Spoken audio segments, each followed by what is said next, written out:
Su sustancia está hecha de evocación, recuerdo, rememoración y de lo que toma del porvenir. Porque es una parte fundamental de nuestra identidad. Somos nuestra memoria. El programa de Lina que nos lleva de viva voz con los especialistas. ¿Qué tal, amigos? Esto es Radio INA. Les saluda Arturo Montero. La Secretaría de Cultura y el Instituto Nacional de Antropología e Historia les invita a acompañarnos en esta edición de la serie Somos Nuestra Memoria.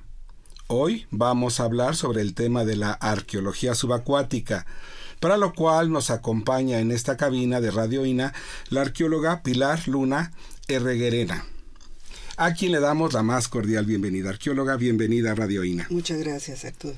Hoy trataremos un tema por demás interesante, nuestro patrimonio cultural sumergido.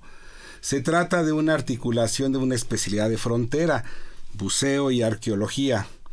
Algo que resulta extraordinario imaginar como si fuera una novela de aventuras por esas incursiones científicas a las profundidades. Un viaje sin duda lleno de imaginación que muchos desde nuestra infancia siempre soñamos con estas cuestiones de lo subacuático, de los piratas, de los barcos hundidos o también de los cenotes, ¿verdad? Con las ofrendas mayas. Y bueno, arqueóloga, nos gustaría platicar con usted de todas sus experiencias y para dar inicio a esta charla, pues nos gustaría que nos comentara, por favor, dónde nació y dónde creció. Muy bien, Arturo. Pues nací en Tampico y ahí crecí hasta los 6 años. O sea, no fueron muchos años, pero por supuesto que fueron muy, muy inolvidables en lo que uno se puede acordar, porque desde que era muy, muy chiquita el agua me apasionó. Entonces hay fotos mías de casi tambaleándome al caminar, pero ya entre las olitas de la playa. Entonces, bueno, el agua se me fue metiendo. Tampico fue una etapa muy importante, pero en esa 1950 mis padres decidieron por diversos motivos venir a radicar al Distrito Federal y desde entonces pues aquí estoy. Cuando era niña y le preguntaban qué quería hacer de grande, ¿qué respondía, arqueóloga? Pues no tenía idea. No tenía idea. Y te voy a decir por qué, Arturo. En mi familia somos muy conservadores y es una familia en general venida de España y pues la mujer no estudiaba. La mujer no tenía oportunidades de estudiar, de desarrollar una carrera, de desarrollarse como persona y como individuo, ¿sí? Sino más bien era como automático que crecieras, llegaras a la edad y te casaras. Y al casarte además con paquete completo, o sea, enseguida los hijos y la vida que lleva una vida de matrimonio y siempre esperando que sea un buen matrimonio, ¿no? Entonces yo no tenía un pronóstico distinto en ese tiempo. Conforme fui creciendo y ya de adolescente, no me fue gustando la idea, o sea, no me fue gustando la idea, pero pasan años, Y después, la verdad es que llegó un momento en que, pues contra todos los pronósticos familiares, pues yo quise empezar a trabajar, ¿no? Y aquí voy a ser muy, muy franca, mi pobre madre empezó a sufrir, y digo solo mi madre porque mi padre murió cuando yo tenía 17 años, ¿sí? Entonces, mi madre me decía, ella me decía, Pilarica, ¿qué te falta? O sea, ¿qué necesitas? ¿Por qué tienes que trabajar? ¿Sí? O sea, la saqué de onda, como dicen los jóvenes, ¿no? Y yo le decía, gracias a Dios y gracias a ustedes no me falta nada, ¿sí? Pero me falta a ver si esto sirve, ¿no? Si se puede usar. Entonces, bueno, empecé a trabajar de varias cosas. Primero como secretaria bilingüe. Después vino otra etapa muy, muy hermosa, donde por la parte de la natación me incorporé a dar clases de natación. A los bebés, tengo entendido. Bebés, medianos, grandes, chicos y de todos sabores. También parece. Sí. Tengo mis dos extremos. Niño de 2 años, cruzando una alberca de 25 metros, sin nada, ¿sí? Y señora de 87 años, que fue aprender a nadar. 87. Pero por ahí también estuvo en la Cruz Roja como salvavidas, tengo entendido. Eso fue cuando estuve en México, cuando tuvieron el acierto mis padres de que en esa época no se usaba tanto, pero me llevaron al Club Condesa, se llamaba, y ahí aprendí a bucear. A los 8 años me titulé como salvavidas de la Cruz Roja, ¿no? Era muy chiquita, la verdad. Sí. No podía hacer ni los acarreos ni nada de eso, pero bueno, no sé cómo lo hice, pero lo hicimos. Entonces, la natación primero, ¿sí? O sea, eso estuvo siempre. Después viene esta fase de estudios, normales aquí en México, y después me voy un año a Roma a estudiar cultura general e idiomas, ¿sí? Entonces, entre esas cosas originales de mi vida, yo aprendí francés en Roma, ¿sí? Y el italiano en la calle. Entonces, bueno, después regreso y es cuando empiezo a trabajar. Es cuando te digo, empiezo a trabajar. Ya tenía yo como 19 años. Entonces, pues mi madre lo tuvo que aceptar y fue más fácil porque empecé con un cuñado. Entonces, eso aminoró el golpe. Y después vino la etapa también de querer estudiar. Esa fue otra. Bueno, entre esta época de trabajar, empecé también a dar las clases de natación que decimos, hermosas, porque además de esos grupos que te digo, atendía a niños con síndrome de Down. ¡Qué interesante! Y niños con problemas de hidrocefalia, etcétera. Y sí fue muy interesante porque en esa época los doctores decían que estas criaturas no podían aprender a nadar porque tenían un problema de coordinación tremendo, ¿no? Entonces, pero su maestra, que fue una gran mujer, me dijo, oye, Pilar, yo quiero intentarlo, ¿estás dispuesta? Le dije, pues si somos tan claros como decir que yo nunca he tratado a este tipo de niños y menos tratado de enseñarles, pero estoy dispuesta. No, fueron 12 años maravillosos, maravillosos. Ellos aprendieron los 4 estilos olímpicos y probaron que podían nadar perfectamente bien, y fue una experiencia que muchas veces me hizo llorar, Arturo, porque estos niños son maravillosos y no hay máscaras con ellos, ¿no? Entonces, cuando no les gustaba algo, me mandaban muy lejos. Entonces, una presencia terapéutica, podríamos decir, sí. Antes de que usted se iniciara en la arqueología, muy ligada al agua. Así es. También tuvo que haber sucedido algo por haber nacido tan cerca del Golfo, de las aguas del Golfo. Sí, yo te digo, yo creo que mi amor al agua se metió muy dentro. Pero también tenemos entendido por ahí en una entrevista que ofreció que también tuvo una situación difícil de que iba a perder la vida. Esto vino mucho después. Vino después. Si quieres que vamos después, ¿sí? Vamos a seguir vamos después. Pero sí, pero no fue en el agua, pero ahorita te cuento, porque toda la gente que cree que está vinculada. No, hubo otro accidente con el agua, pero bueno, estando en eso, esta maestra, Beatriz Santander, que era la maestra de los niños mongoloides, los síndrome de Down, pues me fue insistiendo mucho en que yo debería estudiar, ¿no? Que debería estudiar. Y bueno, finalmente así se dieron las cosas y acabo en la escuela de antropología. La verdad es que mi primer interés era antropología social, ¿no? Por esta necesidad de dar servicio. Eso nos lo inculcaron en la casa también desde chicos, ¿no? Y yo pensé que a través de esa rama de la antropología para mí iba a ser más fácil. Gracias a Dios tuve un maestro pésimo. Es lo que tengo entendido, y por eso cambió a la arqueología. Pésimo. Y entonces empecé pues a ver con otros ojos las otras ramas. Y bueno, me interesó mucho la arqueología y la antropología física.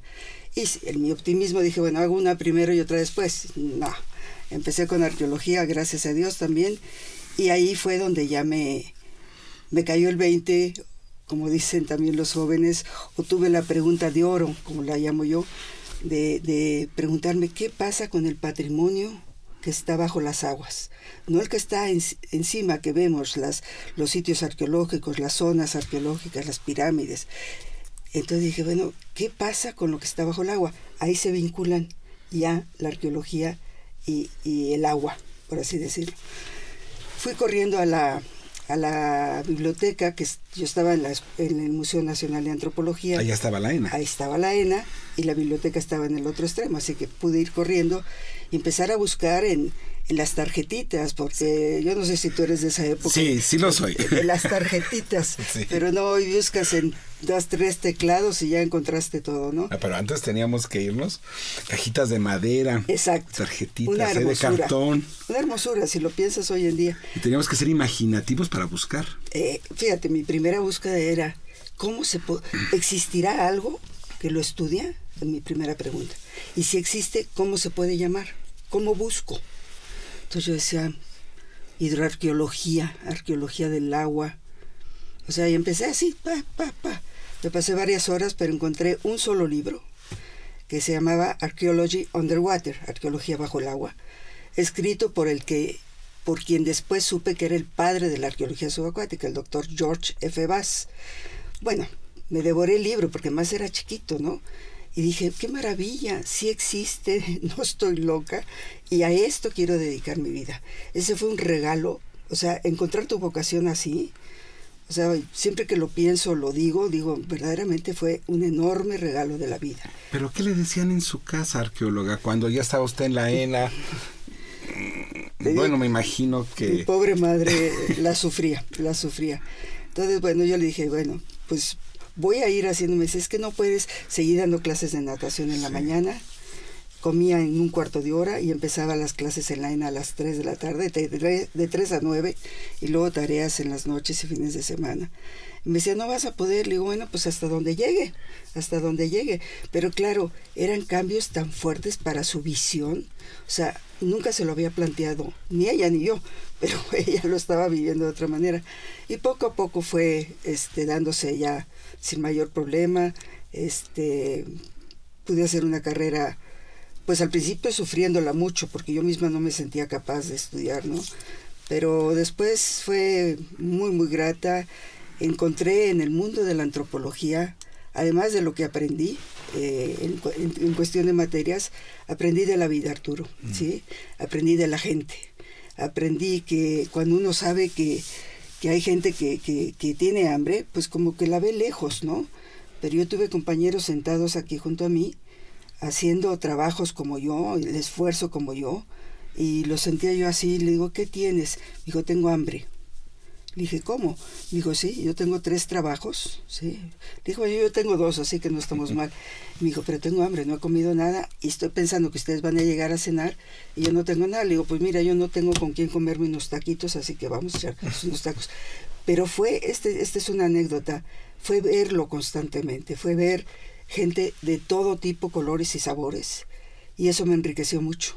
Eso me dio una visión de tolerancia, de respeto, de saber que cada quien somos distintos, tenemos nuestra propia historia, nuestra historia familiar, nuestros antecedentes, y luego lo que se nos va presentando. Y eso me enriqueció muchísimo, ¿no? Eso me encantó. Y estando ahí, sí, traté de empezar a mover gente y decirle, oigan, existe la arqueología subacuática, vamos a empezarnos a mover. ¿Pero qué es eso? En fin. Entonces les dije, lo que primero tenemos que hacer es aprender a bucear, porque el buceo va a ser nuestra herramienta para llegar a nuestro sitio, ¿sí?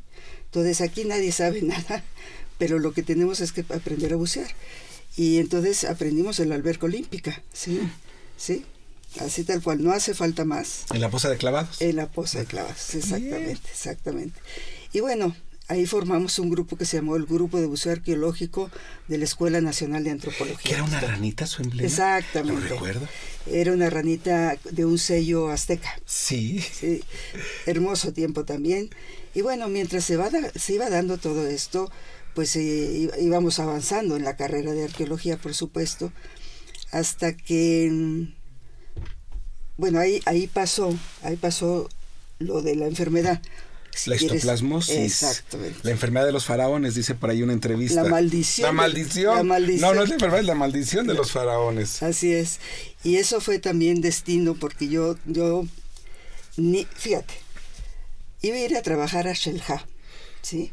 Y el director era el profesor Norberto González, que en paz descanse, que era el director regional del INAH.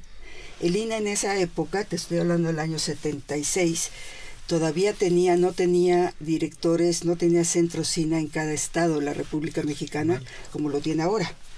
tenía directores regionales, porque no alcanzaba para más, ¿no? Entonces él pidió que lo fuera a ver. Me dijo, Pilar, en lugar de Xel-Há, trabaja en Cancún, mientras sale el dinero de Xel-Há, etcétera. Y yo dije, pues es destino, todo esto es destino.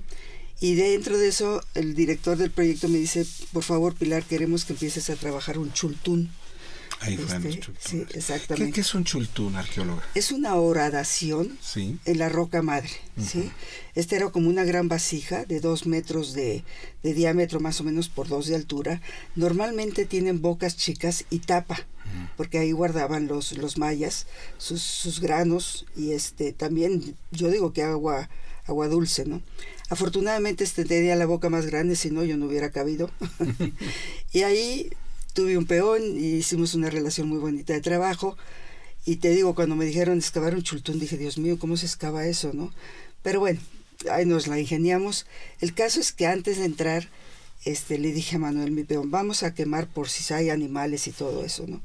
Pero jamás pensamos que hubiera murciélago. O sea, era una cuevita demasiado... Ni le podemos llamar cueva, ¿no? Pero sí hubo. Y para no hacerte el cuento muy largo, empecé a bajar de peso y peso. Yo pesaba mi peso normal y llegué a pesar 38 kilos. Arturo, no me tenía ni de pie, ni podía abrir los ojos, ni nada.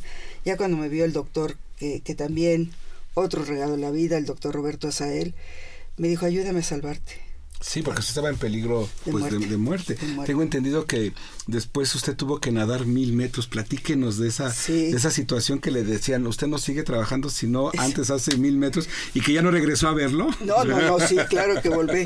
Pero mira, o sea, estuve 1 mes en el hospital, ¿sí? Y bueno, él me dijo, le habló con mis hermanos, les digo, le quedan 12 horas de vida. Si en 12 horas no hay una reacción, llamen a doctor, a notario, a sacerdote, a quien tengan que llamar, porque se va. Finalmente, él siempre fue muy claro conmigo y se lo agradecí. Después de avisarme que me iba a morir y que me pedía que lo ayudara a salvarme, le decía, ¿pero qué hago? Come, fíjate, come, para que el cuerpo tenga fuerzas de luchar con la enfermedad. Eso es muy importante en cualquier enfermedad. El cuerpo tiene que tener fuerzas para luchar.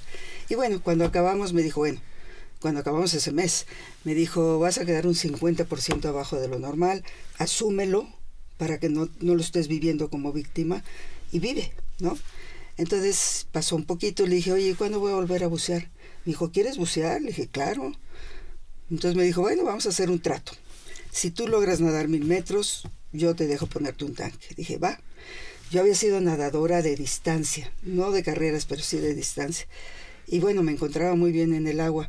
Pues créeme que no pude nadar ni 15 metros. Empecé a sentir que me ahogaba y me ahogaba. Entonces me puse una bata, le hablé por teléfono y dije, Roberto, ahora sí me estoy muriendo. Y me dijo, ¿y ahora por qué? Le dije, pues porque estoy tratando de nadar. No, me dijo Pilar, es el esfuerzo de tu vida, pero si lo logras, ya lo hiciste.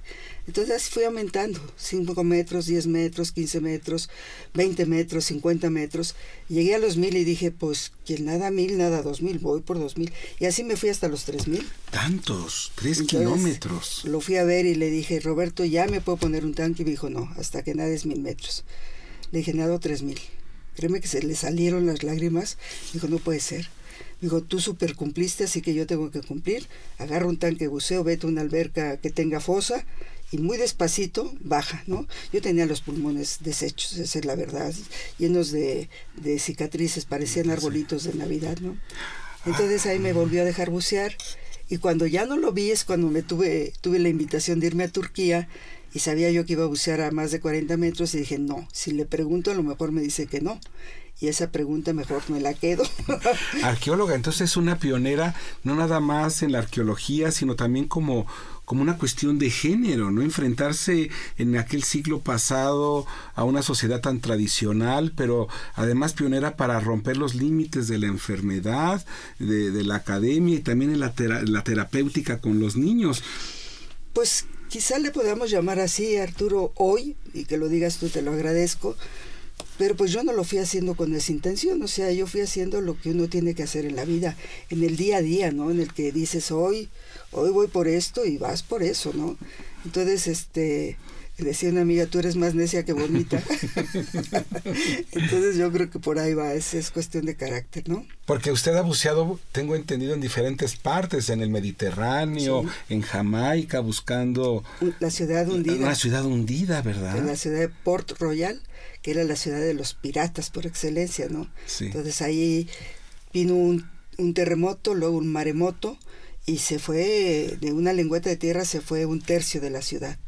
Y es impresionante excavar una ciudad, ¿no? Porque todavía encontramos como hasta 50 centímetros de pared y el piso con su diseño, todo, y bueno, muchísimas cosas. Yo siempre digo que creo que me tocó trabajar en el bar, porque me encontré muchísimas botellas de esas que son como cebolla, de ron, ¿sí? Entonces dije, no, pues yo creo que aquí era el bar, y unas pipas largas del siglo XVII, muy bonitas, primero holandesas y luego ya de manufacturación jamaiquina. Y también tengo entendido de una culebrina ya por el año 79, pero ¿qué es una culebrina? ¿Qué es esto? Bueno, esto es un cañón en su tipo, es el más antiguo que hemos recuperado en América, ¿sí?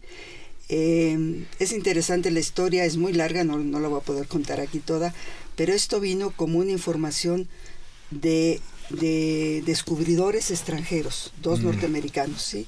Entonces descubren estos, son 3 cañones, 2 de hierro y esta de bronce, y se dan cuenta que el cañón de bronce era importante porque tenía una cartela, una placa, un año, etcétera. Y entonces empiezan a buscar a quién darle información. Afortunadamente acaban dándosela a un arqueólogo muy conocido, querido, porque vino muchos años a ayudarnos, el doctor Donald Keith, y él le dice todo lo que puede ver desde el punto de vista académico, ¿no? Pero hay una frase en esa carta que me fascina, que le dice, esto es todo lo que puedo decirle, pero si el cañón está en aguas mexicanas, lo moral y lo legal es dar parte a México. Y eso marcó su vida. Eso marcó otra etapa de mi vida, porque lo hicieron, y él le dijo, ya hay un grupo en México, que era nuestro grupo de buceo arqueológico de la escuela, ¿no? Y ahí se da también una etapa en que pues salimos primero se dio una carta mía al doctor Bass, después de la histoplasmosis, diciéndole que necesitaba ayuda, ¿no? Entonces dije, pues vamos a la fuente por agua. Entonces tampoco era Amazon ni todas estas cosas, sí, ni Google. Entonces van a buscar su dirección y a escribirle entre máquina y mano. Y yo creo que él me contestó a vuelta de correo, claro que eran 15 días cuando volví al correo. Y me dice que lo conmoví, ¿sí? Y le dije, mire, yo soy un estudiante, estoy ya de pasante, creo que era ya. Le dije, y queremos echar a andar esto en México, es fundamental. Le dije, pero necesito ayuda. Entonces le dije, si usted no puede, dígame con quién, deríveme. Entonces, no, él contestó, dijo, voy a México. Esto es impresionante, ¿verdad? ¿Usted tuvo contacto con él? Estuvo 1 mes en México.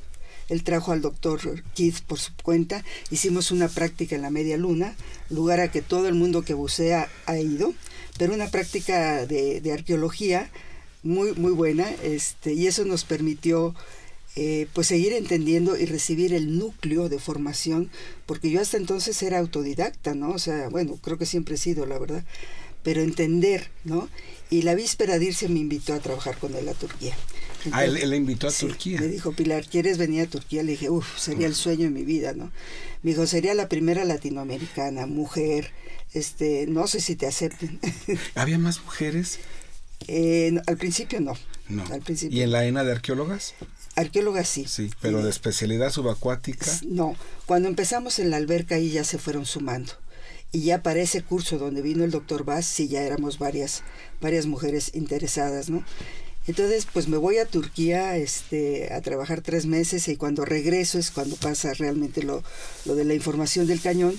Y bueno, pues como lo habían movido estos 2 compañeros norteamericanos, pues habían dejado el cañón parado con muy poca base, ¿sí?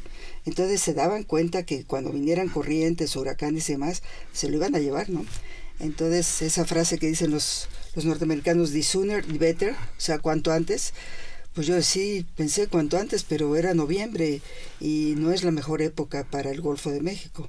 Pero bueno, lo hicimos, no sé cómo lo hicimos. Hay muchas cosas que si me preguntas, Arturo, no sé cómo las hicimos, pero bueno, tuvimos el apoyo de don Gastón García Cantú, director del INAH, que fue un hombre visionario desde mi punto de vista y un gran hombre. Él crea el área de arqueología subacuática un poco después.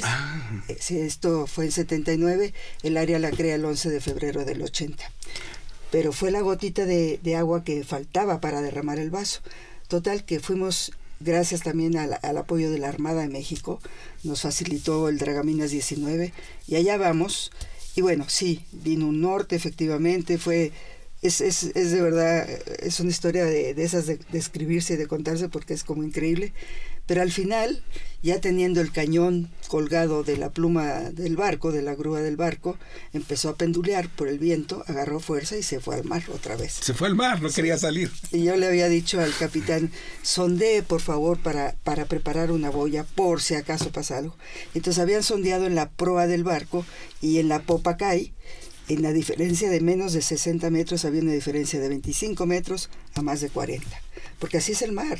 O sea, el mar no es esto, ¿no? Entonces, para acortar, pues lo perdimos. Entonces, me acuerdo bien cuando llegué a este edificio, platiqué con don Gastón, le conté la historia y me dijo, ¿y de quién es la culpa? Le dije, yo creo que hubo muchos factores, no podemos achacar la culpa a nadie, ¿no? Me dijo, pero lo podemos encontrar, ¿verdad, Pilar? Y la inocencia es una belleza. Le dije, sí. O sea, no teníamos ni sonar, ni detector, ni nada, ¿no? Pero bueno, pues siempre he sido muy bendecida, Arturo, ¿sí? Y lo encontramos al año siguiente. Ahora con la ayuda de la Armada y de Petróleos de México, que nos prestaron cada uno un barco. Petróleos puso además una cosa que era indispensable, una cámara hiperbárica. Que esto era muy importante porque estábamos muy lejos, estábamos a 23 horas de navegación del puerto más cercano. Y tú sabes como buen buzo que si tú tienes un accidente de buceo y no te atienden en una cámara hiperbárica, el pronóstico es o parálisis o muerte, ¿no? Entonces en el barco de Petróleos había cámara hiperbárica, había radio y nos facilitaron a 7 buzos industriales. Entonces hicimos una combinación muy interesante. Los buzos industriales les pusimos un sistema de búsqueda sistemática y los arqueólogos seguimos explorando el sitio. Entonces ellos se aburrían, ¿sí? Nos decían, no, así no. No, así sí. Digo, porque si no estás picando como palillo en un pastel, no vas a encontrar nada y no vas a saber cuándo picas 2 veces en el mismo lugar, ¿no? Tú sabes también bien que tenía que ser sistemático, ¿no? El último día lo encontraron. ¡Ah, qué maravilla! Entonces, para que no nos volvieran a agarrar ni las carreras ni los nortes, empezamos al amanecer del día siguiente. Para no hacerte el cuento tampoco muy largo, pasaron 13 horas para recuperar el cañón, porque le pusimos unas bolsas de izado y les fui explicando que tenían que irle purgando. Esto es... No me voy a meter en fisiología de buceo porque es muy complicada, pero es lo que nos pasa a nuestros pulmones. Si tú inyectas aire comprimido y subes, se te revientan los pulmones. Pues esto es lo mismo. Y la bolsa le dije, tienen que ir subiéndola, pero al mismo tiempo tiene que ir alguien sacando aire, porque cuanto más rápido suba, más va a expandirse, efectivamente. Le dije, y si sube rapidísimo, va a estallar. Entonces estábamos ahí, yo junto al radio, ya lo amarramos, está muy bien amarrado, está muy seguro, bendito Dios. Vamos a empezar a izar. Le dije, acuérdense de purgar. Ahí va. Dije, se les fue. Efectivamente, salió a la superficie del agua, reventó y para abajo otra vez. Por segunda ocasión. Otros 40 metros. Y decía, bueno, este capitán era aferrado, ¿no? Más que yo, caray. Pero finalmente lo sacamos. Primero se le hicieron tratamientos de conservación, porque esto es fundamental, ¿sí? Cuando tú tomas elementos de un medio ambiente tan distinto como es el agua, tienes que darles tratamientos para su limpieza, desalinización, conservación de inmediato. Y después ya pasó a Campeche. O sea, mi idea siempre fue de donde vengan las cosas a ese estado deben de estar, ¿no? De preferencia, siempre que se pueda.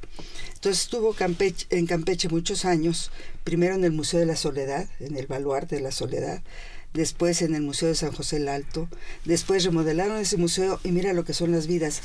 ahora está expuesto en el primer Museo de Arqueología Subacuática en el reducto de San José el Alto, en Campeche. Lo acaban de inaugurar, Así tengo es. entendido. El 6 de diciembre creo que fue el... Pero también tengo noticias de un barco bizantino. Eso fue en Turquía. Sí, con el doctor Vaz, pues me tocó 2 barcos. Me tocó el final de un bizantino y otra vez esta suerte que mi buena estrella, que me toca sacar la última botellita que se recuperó de ese barco, ¿sí? Un barco que le llaman el barco de cristal, o que traía el gran cargamento de cristal, porque ahí se diferenció muy bien el área de carga, donde venían toneladas de fragmentos de cristal, y el área, por ejemplo, de los capitanes o de la tripulación, donde venían botellas completas, vasos, cosas preciosas, y no rotas, ¿sí? Entonces, de esas toneladas se han hecho, no recuerdo si son más de 1000 formas, más de 1000 vasijas, a base de la paciencia de los restauradores que han estado uniendo cachitos como rompecabezas, ¿no? Y después de que terminamos eso, empezamos un barco helénico. Entonces, es una maravilla. O sea, hacia la vista, más de 100 vasijas de estas grandes, de las del Mediterráneo, de cerámica, ¿no? Entonces ahí me tocó solo llegar hasta formar la retícula, llegar a empezar a hacer las etiquetas para ir marcando cada una, el dibujo, la fotografía, y en ese entonces tampoco teníamos video, fíjate, pero la fotografía sí, y eso nos iba ayudando a hacer el plan maestro, porque lo importante es sí, ir excavando por secciones, pero ir uniendo esas secciones en un plan maestro que te permite entender todo. O sea, el reto del arqueólogo, y aquí quiero decir muy importante, el buceo es fundamental porque es la herramienta y es en un medio ambiente tan distinto que te presenta retos muy distintos. El primero es que no puedes estar sin un suministro de aire, ¿sí? El segundo es que no puedes estar todo el tiempo que quieras. Dependiendo de la profundidad, tienes que estar subiendo, haciendo solo buceo al día o 2, de estancias cortas, dependiendo nuevamente de la profundidad, con paradas de descompresión, lo cual es medio complicado. Pero todo eso es lo que requieres para hacer el propósito de la inmersión, que es la arqueología. Tu propósito es el trabajo arqueológico, ¿sí? Y no te puedes perder. No. Pero no te puedes olvidar que estás en un medio ajeno, ¿no? Entonces, esos 2 barcos fueron allá en Turquía. Estimados amigos de Radio INA, estamos casi a la mitad de la entrevista con un personaje icónico de la arqueología subacuática, no solo de nuestro país, Pilar, consideramos muchos que a nivel internacional, ya hablaremos en el siguiente segmento de todos los menciones que has alcanzado a nivel internacional con la UNESCO y todas estas cosas, con National Geographic también, por supuesto, y seguiremos entonces comentando un poco más sobre este apasionante tema. Muy bien. Bueno, vamos a la segunda parte.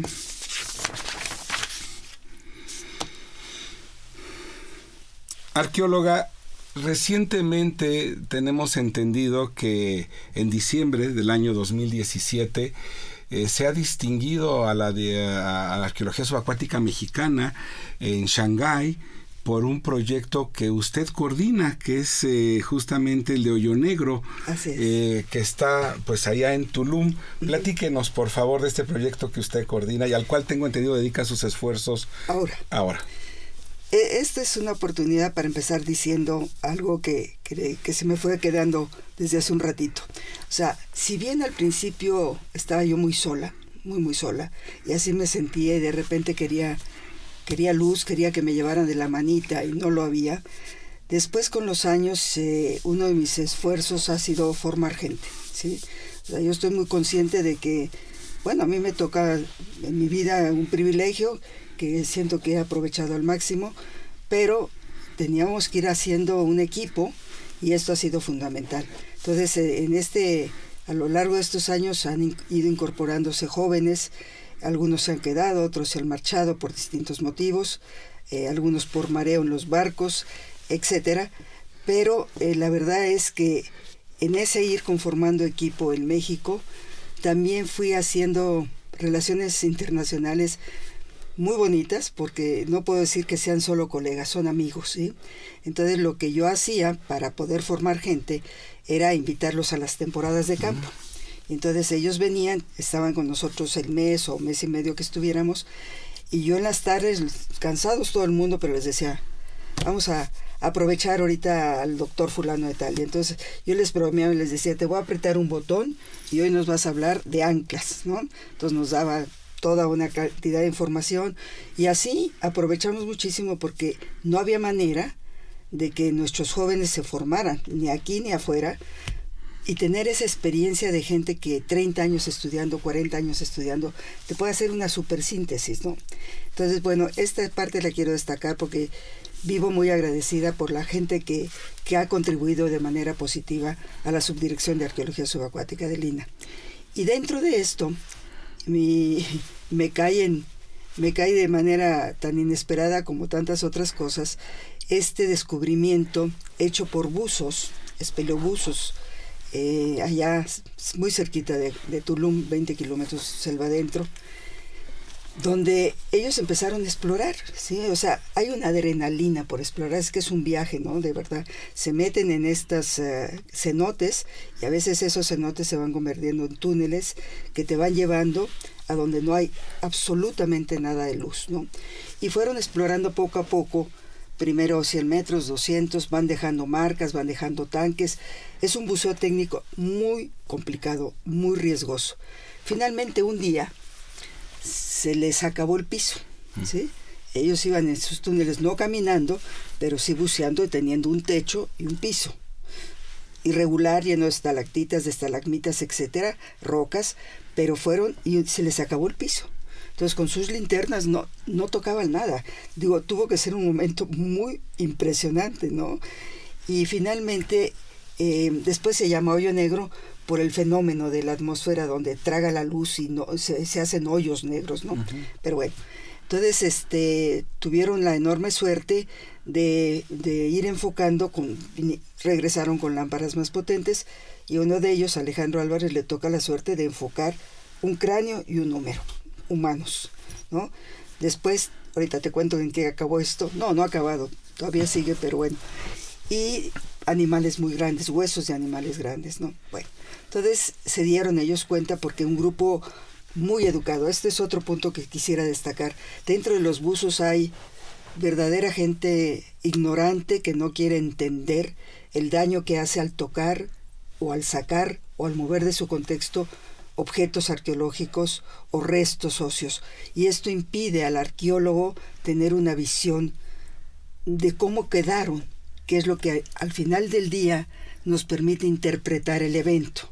Si los mueven, si les quitan el contexto, arruinan la investigación. Bueno, afortunadamente este grupo, muy, muy, muy bien educado, no tocó nada, empezó a buscar a quién darle aviso.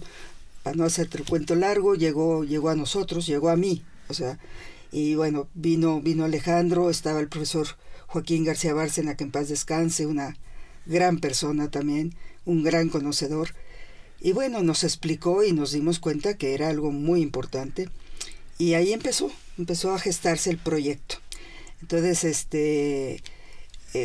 al principio con solo recursos de National Geographic, que nos apoyó, después ya pudimos tener más instituciones y por supuesto al INAH. El caso es que a este sitio solo entran los espeleobuzos, pero de manera paralela se ha ido formando el grupo de científicos de primer orden, ¿sí? De México, de Estados Unidos, de Canadá y en ese entonces de Dinamarca, porque ahí se estudió el ADN antiguo. A este cráneo y a estos huesos que finalmente fuimos identificando, que estaba todo el esqueleto, pero que se había ido descomponiendo en el agua, se le llamó Naya, que le va muy bien el nombre, me gusta. Se lo pusieron ellos y es por las náyades, que son las deidades griegas que cuidan, de la mitología griega, que cuidaban las aguas dulces y que estaban encargadas de que no se secaran. Entonces, en este hoyo negro siempre hubo un poquito de agua. El tema de agua en la península de Yucatán es el gran problema, ¿sí? Porque es un sistema kárstico que hace que toda el agua de lluvia penetre, por eso no hay ríos en la superficie. Pero la gente, desde entonces, estos primeros pobladores de América, luego las culturas prehispánicas, todo actualmente, o sea, sin agua no puede vivir el hombre, ¿no? Entonces ellos se asentaban cerca de donde había agua. Entonces Naya seguramente entró por ese túnel, que 1200 metros, que es muchísimo. El nivel del agua era inferior. Mucho más abajo. Estamos hablando de otra época glacial. Estamos hablando de hace 13.000, 10.000 años. Entonces hay glaciación, eso Exacto. permite que el mar esté bajo. Exactamente. Pueden entrar los animales, las personas. Exacto. Para estar más caliente, se derrite. Y sube el nivel. Y ahora tienen que bucear para Sí. entrar. Y no solo eso, en el Caribe mexicano el nivel del agua está 100 metros más arriba. 100 metros. Bueno, sin duda esta es una especialidad también de riesgo, porque Claro. Hay riesgos de vida, no nada más es la técnica especializada, Así sino es. también es una arqueología que tiene que adecuarse a diferentes problemáticas para recuperar los Así objetos. es. Pero este es un reto fantástico que a mí me cae como cerecita del pastel al final de mi vida. Y mi reto es trabajar de tal manera que yo pueda conjuntar y hacer que todos logremos consensos entre los espeleobuzos, que cada uno tiene su opinión, y entre los científicos, que también cada uno tiene su opinión. Pero fíjate qué bonito. O sea, entre los espeleobuzos hay gente que dice, no tocamos nada. Y yo estoy de acuerdo, en principio. Y de hecho es uno de los puntos, el segundo o tercero de las reglas del buceo de la Convención de la UNESCO sobre la protección del patrimonio cultural subacuático. Siempre que se pueda dejar in situ. Pero desafortunadamente, tú sabes que a veces no podemos dejar in situ, porque el que viene atrás lo va a mover o se lo va a llevar. Y esto pasó, entraron buzos no autorizados y movieron algún cráneo, ¿sí? Gracias a Dios quedó al borde el de Naya. O sea, si se hubiera caído, lo perdemos para siempre, ¿no? Porque era una altura, de la orilla a donde quedó, eran 42 metros. Y después para abajo hay hasta 55, o sea, y se hubiera hecho añicos. Pero bueno, ahí empieza toda una historia. Yo empiezo a trabajar con estos dos grupos, formamos una codirección entre arqueólogos, científicos especialistas en esto, y dos buzos, dos de los expertos espeleobuzos. Y entonces lo que hacemos es trabajar con tanto detalle que bueno, los espeleobuzos saben qué elementos necesitamos recuperar. Y gracias a los buzos que han tomado cursos de arqueología, ¿sí?, para saber entendernos, Sí. Y saber cómo tomar las muestras. Pero esto se entrena todo fuera del agua, ¿sí? El doctor James Chatters, que es el codirector principal investigador del proyecto, y a quienes nos dieron la medalla, pero la medalla es para el proyecto, es para todos, ¿no? Pues a través de tantos años, él dice que tiene 56 años viendo huesos, pues apenas tiene 60 y tantos, pero empezó a los 12 años, ¿no? Él puede distinguir de una manera casi mágica y te puede decir, bueno, este hueso, es más, el cráneo de Naya te dijo muchas cosas antes de tenerlo en nuestras manos, por las suturas, por la quijada, por la órbita de los ojos, por lo ancho de la cara. Increíble. Después que lo recuperamos y vimos su escrito 2 años antes, yo no lo podía creer. De verdad, le tengo un profundo respeto. Bueno, el caso es que tuvimos que recuperar a Naya, lo hicimos poco a poco, conforme a que pudimos tener todos los elementos, porque se hacen cajas, contenedores cortados especialmente en el material que lo va a sostener, la forma del hueso para que no se mueva, la tapa tiene la forma del hueso para sellarlo, ¿sí? Entonces es un trabajo increíble, y como se recupera del fondo, así en su contenedor sale a la superficie del agua, de ahí por brecha y por camino secundario al campamento en Tulum, de ahí ya con todos los apoyos oficiales y demás, toda la conservación se hizo en Campeche, la maestra Diana Arano, que aceptó el reto, porque le dijimos, a ver, por los estudios que estamos realizando, es la mujer más antigua y más completa de América. Y así sigue siendo, hasta la fecha. ¿Qué antigüedad? ¿Qué año? de 12.700 a 12.900 antes del presente. Estamos hablando de hace 13.000 años. Todo un proyecto multidisciplinario. Multidisciplinario. Muchas especialidades entran ahí. Sí, por supuesto. Y eso es parte de la riqueza. Y esto, Arturo, afortunadamente lo tuvimos también nosotros desde el principio. Siempre buscamos que no solo fuéramos arqueólogos, historiadores, biólogos, geógrafos. Se enriquecen los proyectos. Intrainstitucional, interinstitucional, internacional. ¿Qué más? Bueno, una de las cuestiones, arqueóloga, que más nos llena de orgullo de su labor es sin duda la lucha contra los cazatesoros, porque sabemos que le ha llevado a foros internacionales en la protección de nuestro patrimonio. Tiene usted una frase famosa que dice: nuestro patrimonio no se... Ni se vende, ni se subasta, ni se compra, ni se regala, ni se malbarata. El patrimonio es patrimonio, y por eso es patrimonio, ¿no? Te faltó decir que parte de estas buenas canas me las sacaron ellos. Pero usted ha estado con la UNESCO sí, en estos foros, sí, para proteger los patrimonios, no nada más de México, me imagino que del mundo. Sí, es otra de esas cosas que cuando uno lo tiene muy clara, Arturo, no te cabe la menor duda. O sea, el patrimonio es como digo, ¿sí? Ni se vende, ni se subasta, ni se malbarata, ni se negocia en porcentajes, ¿no? Entonces, los buscadores de tesoros han sido muy hábiles, hay gente dentro de ellos muy capaz. Y bueno, han venido, primero empezando por México, ¿no? Han venido y han buscado autoridades muy altas, entonces las presiones han venido de muy alto, ¿sí? Yo la verdad traje mi renuncia en mi bolsa muchos años, o sea, porque yo estaba convencida de que nadie me iba a hacer cambiar de opinión, porque de lo que estoy convencida, no hay manera, ¿no? Así tuviera yo la presión más alta o el intento de soborno más alto, que también lo tuve. Porque son muchos dineros en oro, ¿verdad? Mucho dinero, ¿no? Entonces yo decía, ni por la amenaza de muerte, ni por el soborno, ni por nada. Yo pienso así y les estorbo a las autoridades que no piensan así, pero mi carta de renuncia está por encima, ¿sí? Entonces una maestra de la escuela me decía, pero Pilar, es que tú no puedes decir que no. Le digo, claro que puedo decir que no, sé que tiene un precio, pero estoy dispuesta a pagarlo, ¿sí? O sea, yo tengo muchas cosas que puedo hacer en la vida, pero no voy a ceder en esto, ¿sí? Entonces, bueno, eso hizo que la verdad, a pesar de presiones muy fuertes, México no permitiera ningún trabajo, llamados proyectos, entre comillas, de estos grupos, a quienes les interesa el oro, la plata y las piedras preciosas. Tan es así que su contrato de investigadores, de archivistas, es para barcos que se sabe que traían oro, plata, piedras preciosas, etcétera, ¿no?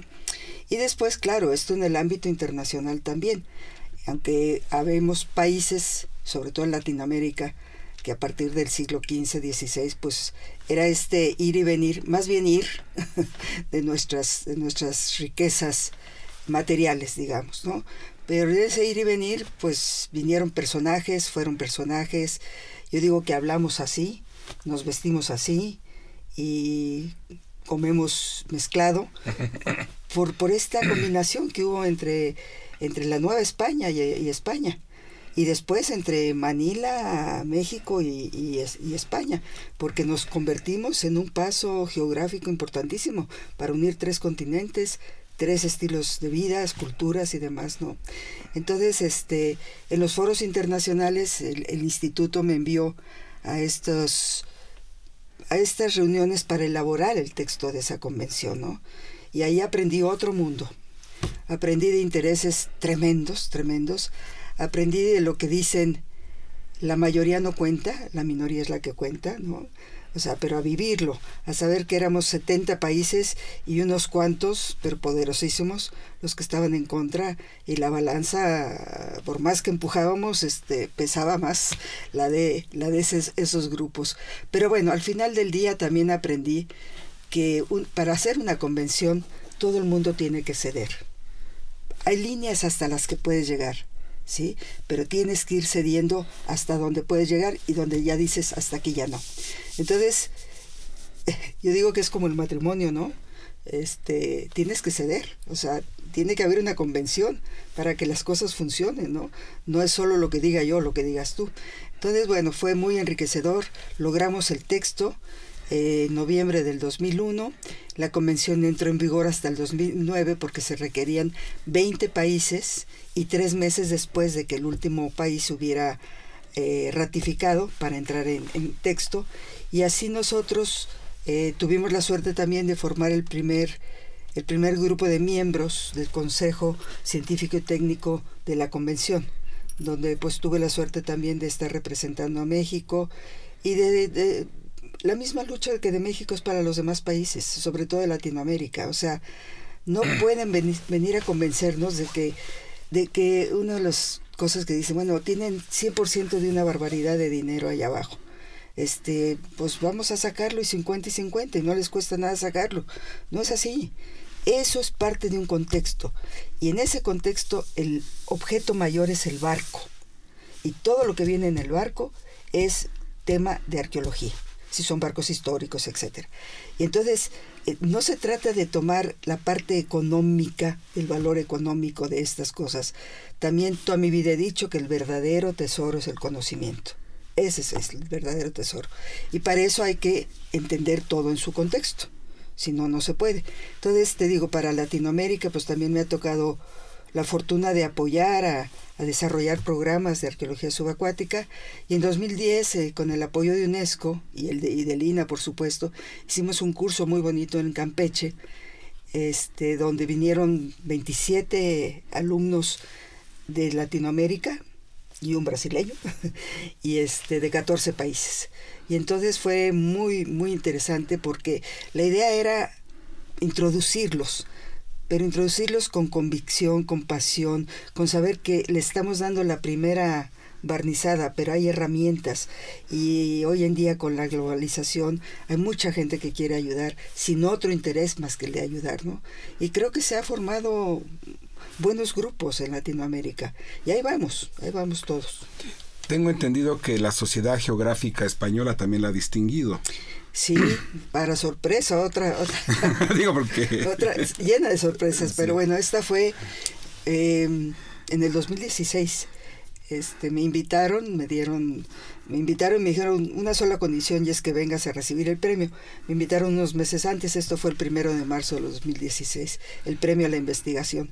Y resulta que en esa época me dio una ciática tremenda, yo no podía casi caminar, entonces dudaba mucho si podía llegar, y una de las promotoras del premio me dijo, aunque te carguemos en sillita de la reina. Y yo dije, ¿qué será eso? ¿Te acuerdas cuando nos agarrábamos así, la gente sí. la cargaba? Entonces, sí. La sillita de la reina, me dijo, así te subimos al podio. No, dije, pues frente a eso, pues ahí voy, ¿no? Entonces fue precioso. Pudo asistir parte de mi familia que vive en España y parte de mi familia que vive aquí en México, entonces fue muy emotivo, muy emotivo.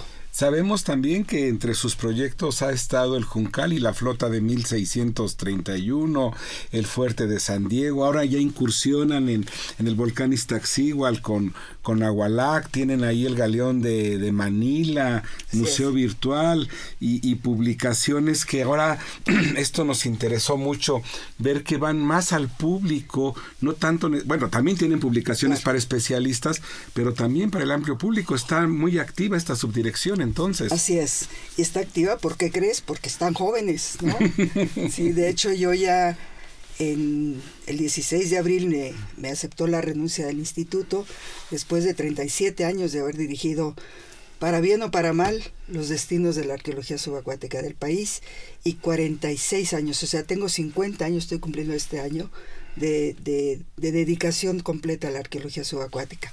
Pero afortunadamente, ya en este ir creciendo, en este ir formando gente, he tenido garbanzos de a libra. Entonces, pues sí, ofrecimos una terna al director, él tomó la decisión, y creo que es el doctor Roberto Junco quien lleva ahora la batuta de esta área, que lo está haciendo de manera estupenda, alentando a los jóvenes, moviéndolos. Él es muy pro la publicación. Nosotros teníamos lo de publicación y lo de divulgación desde hace muchos años. De hecho, tenemos varias documentales aquí en el INA para el medio. Y de hecho hemos hecho muchos hechos. Juntamos en el Museo de Antropología, cuando celebramos 30 años, hicimos un ciclo que verdaderamente llenó el auditorio Torres Bodet y afuera había gente, ¿no? O sea, es un tema muy atractivo, es un tema muy vistoso, y como bien dices, tenemos desde cenotes con la época pleistocénica, la prehistórica, tenemos todos grupos que se asentaron en lugares cerca de fuentes de agua, por lo que comentábamos antes, en lo alto de las montañas. Tú estuviste con nosotros en el Nevado de Toluca, en Acapulco, en Nahualac, Nahualac es en el Iztaccíhuatl. Entonces, los ámbitos son variadísimos, los temas son variadísimos, las capacitaciones son también distintas las que se requiere. No es lo mismo trabajar en buceo de altitud que a nivel del mar. Tú sí, lo sabes, las tablas tienen, tú lo sabes perfectamente bien. Entonces, pues yo creo que el trabajo de la Subdirección de Arqueología Subacuática es cada día es más, y pues necesitamos apoyos de todo tipo, necesitamos gente que se comprometa. A mí la gente que solo va por el show, que ni se ofrezca, pero es gente que tenga la formación académica y que quiera enfocarla a los sitios patrimoniales que yacen sumergidos en las aguas de México. Pues entendemos que muy merecido tiene usted el nombramiento de profesor emérito del INAH. Fíjate, Arturo, que aquí nos vamos a meter en problemas porque no lo tengo. No, me lo marcan aquí. Pues a lo mejor a lo mejor quieren y no ha llegado el momento. Pero no, todos son honores que siempre son muy bien recibidos, pero a veces le dan a una persona. Cuando yo siempre he dicho que hay tanta gente extraordinaria que en su vida diaria hace cosas extraordinarias y que nunca es reconocido ni premiado por azares del destino. Y habemos gente que hacemos, pues me parece que lo ordinario, pero con mucha pasión, con mucho compromiso, con mucha responsabilidad, y la vida nos va premiando. Entonces, bueno, es circunstancial lo de los premios, son halagadores, pero siempre los recibo a nombre de todos. ¿Y qué significa para usted, arqueóloga, el INAH? El INAH, imagínate, está en mi vida más de 2/3, un poquito más de 2/3 de mi vida. Entonces, pues es mi vida. Creo que es una institución que, como toda institución, tiene grandes aciertos, grandes también fallas o retrasos o obstáculos, que muchas veces ni siquiera depende de las cabezas que están en el INAH, sino de las circunstancias del país, ¿no? La riqueza de este país en términos de su patrimonio es inmensa. El trabajo que hace el INAH en términos de atender ese patrimonio es verdaderamente sorprendente, ¿sí? Y bueno, también es cierto que nos rebasa, Nos falta a veces el personal capacitado, muchas veces nos faltan los recursos, a veces falta la comprensión de autoridades superiores, pero tenemos que ir entendiendo, seguir formando gente y seguir creando conciencia de la importancia. La gente viene a México de visita, voy a hablar de los visitantes, para mí, por 2 razones fundamentales. Bueno, hay más. 2. Ruinas y playas. Sí. Entonces, pues tenemos que aprender a cuidar las ruinas. Sí.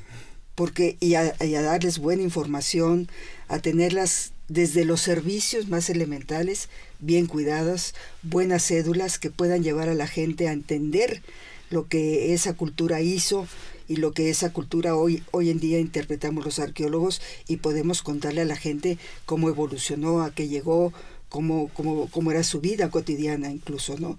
Entonces, bueno, te digo, hay muchos otros atractivos que tiene México: clima, comida, colores, gente extraordinaria, etcétera. Pero bueno, los fuertes son esos 2. Entonces, bueno, ¿por qué no ayudar?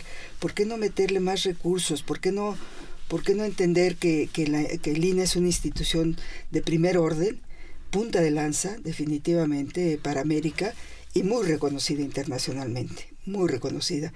Y yo creo que ha hecho cosas extraordinarias. Y sí, tenemos obstáculos y tenemos deficiencias. Pero bueno, y en el área de arqueología subacuática yo solo tengo bendiciones. Arqueóloga, viendo al futuro, ¿qué nos puede usted comentar sobre la arqueología subacuática al futuro. Usted misma está viendo al futuro en este proyecto de Hoyo Negro, que sin duda nos dará todavía mucho de qué hablar. Son investigaciones de frontera a nivel internacional que nos ponen muy bien ante el mundo por la tecnología, por lo espectacular de los hallazgos. Creo que la arqueología subacuática en México todavía tiene mucho que ofrecernos, pero ¿cuál es su visión personal a futuro de la arqueología subacuática? Lo que dices es muy cierto, lo que llevamos es muy importante. Voy a tomar un segundo más para hablar de Hoyo Negro, de la megafauna. Por favor. Porque dentro de estos animales, de los cuales se seleccionan fragmentos, fragmentos de ellos para estudiarlos, ya tenemos descubierto un gonfoterio primero en género y en especie en el mundo, ¿sí? Ya tenemos unos osos de cara corta que tampoco había en América, más que en América del Sur. Tenemos un cánido, que es una especie de lobo sudamericano, y tenemos muchísimo que aprender, ¿sí? De los animales, gran parte es extinta, pero hay otra que es sextante o que todavía vive. Entonces hay mucho que aprender y estamos a la par enfocados en Naya y todavía todos sus estudios que dicen cosas preciosas y que se los voy a contar en otra ocasión, y de los animales que también estamos aprendiendo muchísimo, lo cual nos habla del medio ambiente, de la vida que llevaban, etcétera. Entonces sí, cada proyecto, ahorita a lo mejor abusé del proyecto Hoyo Negro porque es en mi semi-retiro del año Pero nos pasado. merece un programa, yo creo, ¿verdad? Pues cuando quieran, aquí estoy.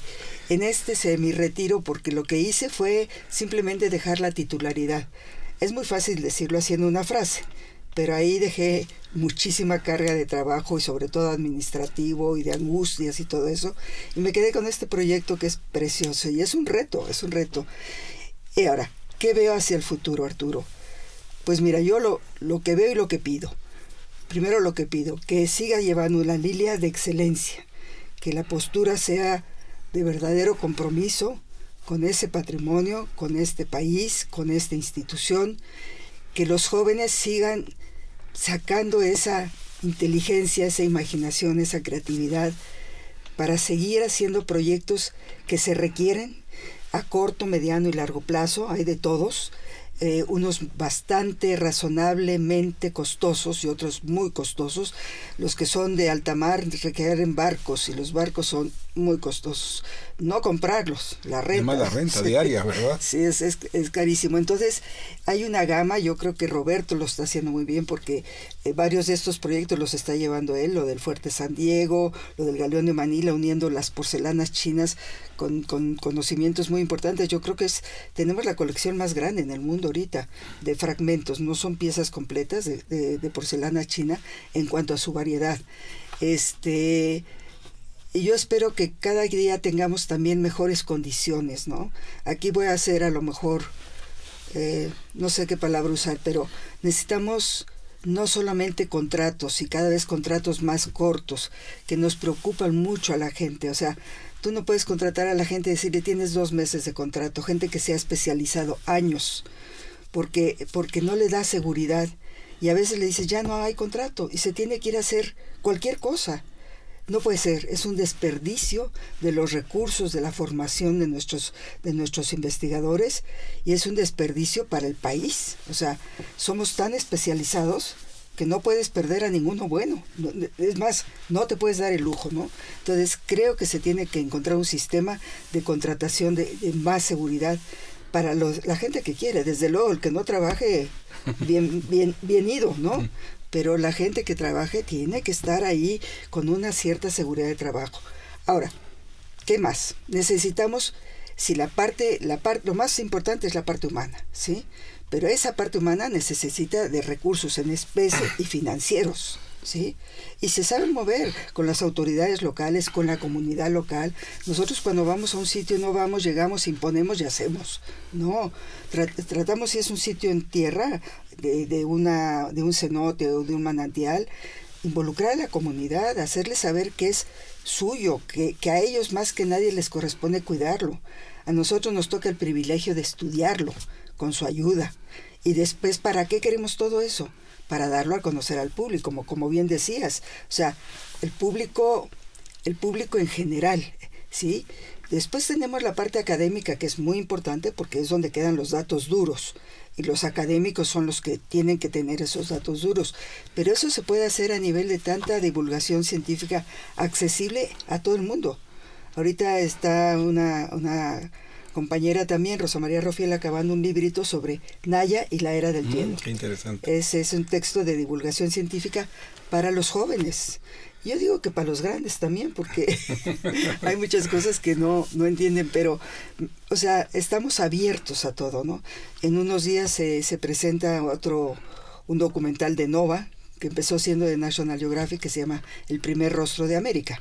Pero paralelamente aquí en Mediocina estamos haciendo un documental de otro tipo, porque tenemos la entrevista con los científicos, y entonces vamos a hacer un documental siempre del tema de hoyo negro, de Naya, de los animales, pero con otro enfoque, ¿sí? Y creo que va a ser un muy bonito documental con Medios TVINA. Y bueno, pues ahorita estoy con Radio TVINA y estoy contando muchísimas cosas, algunas en las que no me debería haber metido, pero que creo que son importantes para que esa pregunta que me haces, ¿cómo veo la arqueología subacuática? La veo interminable, ¿sí? Pasarán generaciones y generaciones y generaciones y seguiremos aprendiendo. Igual que de los arqueólogos en tierra. En la medida que se hagan buenas investigaciones, no acaba. No acaba. La arqueología, que es tan antigua, yo diría que apenas empieza. Bueno, pues ya casi concluimos nuestra entrevista con la arqueóloga Pilar Luna, que una mujer legendaria. Gracias. Quiero decirle maestra, porque le digo así, gracias. Porque en 1982 me tocó trabajar en la Media Luna. Allá estaba Juan Rique. En paz descanse. En paz descanse, y ya se escuchaba el nombre de Pilar Luna en aquel entonces, cuando yo era estudiante allá, 82, 83. Bueno, pues así concluimos esta inmersión a las aguas patrimoniales de nuestro país. Muchas gracias. A nombre de Radio INA, damos por terminada esta emisión, que fue posible gracias a la generosa participación de la arqueóloga Pilar Luna. Gracias a nuestros ciberescuchas por su atención. Les sugerimos consultar más sobre estas producciones de Radio INA en nuestra página a través de www.radio.ina.gov.mx. En este programa, la realización a cargo de la Dirección de Medios de Comunicación a través de la Subdirección de Radio INA, con Gabriela Marentes, edición Rubén Martínez, apoyo Marta Hernández, y su servidor Arturo Montero les despide. Gracias. Muchas gracias. Las opiniones y comentarios aquí expresados son de entera responsabilidad de quienes proporcionan la información y no representan necesariamente las opiniones de Radio INA ni comprometen el pensamiento editorial del Instituto Nacional de Antropología e Historia.